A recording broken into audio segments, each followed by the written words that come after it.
Deuxième, par contre, là, on sentait qu'il y avait plus d'opportunités quoi, qui se présentaient globalement. Ouais, bah, comme j'ai dit tout à l'heure, il baissait un peu, il était plus speed, il voulait jouer plus vite son service. Et je sentais il était moins bien de plus en plus. Peut-être qu'il ressentait aussi un petit peu la fatigue, parce que comme il a un jeu moins économe, globalement, depuis le début de la Aussi, semaine. ouais, je pense qu'il était un peu. Enfin, tout le monde est un peu fatigué, je pense. Même les deux autres qui jouent. Enfin, il y a toujours un peu de fatigue. Après, il faut savoir surmonter ça. Et non, je suis content d'avoir tenu, quoi.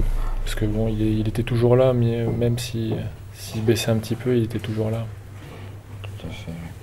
Et donc demain, alors peut-être la finale entre, je dirais, l'opposition entre quelqu'un qui fait plus de 2 mètres, quelqu'un qui fait moins d'1m70, qu'est-ce que ça pourrait donner ça? Enfin, a priori, Olivier Rocus est favori, même si bon, il faut voir le match, mais il n'y a pas d'adversaire, je dirais, privilégié pour demain, quoi.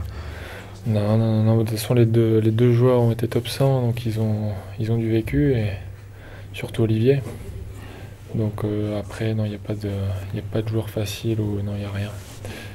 C'est deux très bons joueurs, et il va falloir se faire plaisir avant tout et donner le meilleur. Ouais. Pas d'adversaire privilégié, quoi, non. Par rapport à un système de jeu ou par rapport à... J'ai jamais joué Marchenko, après Olivier, je l'ai joué 2 fois. Oui. Mais j'ai pas vraiment de préférence.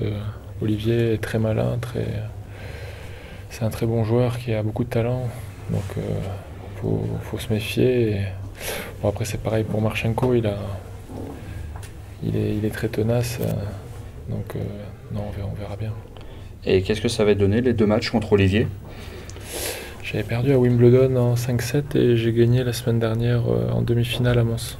D'accord. Donc petit avantage, on peut dire ça comme ça aujourd'hui. Ouais, il n'y a pas vraiment d'avantage après. Il faut jouer le match, on verra bien après, quoi. Ouais, ouais. Et qu'est-ce que justement dans l'opposition, qu'est-ce que ça va donner à Mons? Ça va été plutôt serré? Ouais, il y a eu 3-7, j'avais gagné le premier 6-4, j'avais perdu 6-4 et gagné 6-3. Ah oui, Donc il y avait juste un break à chaque fois dans chaque set. d'accord. Non, c'était très serré. Ok, très bien. Merci beaucoup. Même à l'approche d'une finale, tu t'en tiens toujours à ta tactique, c'est-à-dire le match d'après, sans l'envisager comme une finale, même si j'imagine que c'est impossible. On sait que c'est une finale après. Ouais, mais tu vas quand même essayer de garder ce que tu disais, cette espèce d'onde positive, enfin, cette dynamique, c'est ça que tu disais tout au long. Ouais, de toute façon, quoi qu'il arrive, c'est un beau tournoi. Et en tout cas, je compte bien jouer ma chance jusqu'au bout. Puis après, on verra bien. Donc là, tu me disais juste avant l'interview, là tout de suite, là, tu vas te mettre au vert et te couper du monde. Tu es déjà en préparation finale, quoi. Mais là, je savoure un peu. Je suis avec vous, là. Je suis tranquille. Et puis, non, mais je vais faire comme d'habitude, hein, comme toutes les semaines que je fais à chaque tournoi. Enfin, il faut pas se prendre la tête parce que c'est une finale. Hein. Faut faire comme d'habitude. Hein. Ok, écoute, C'est bon. Merci beaucoup. De rien.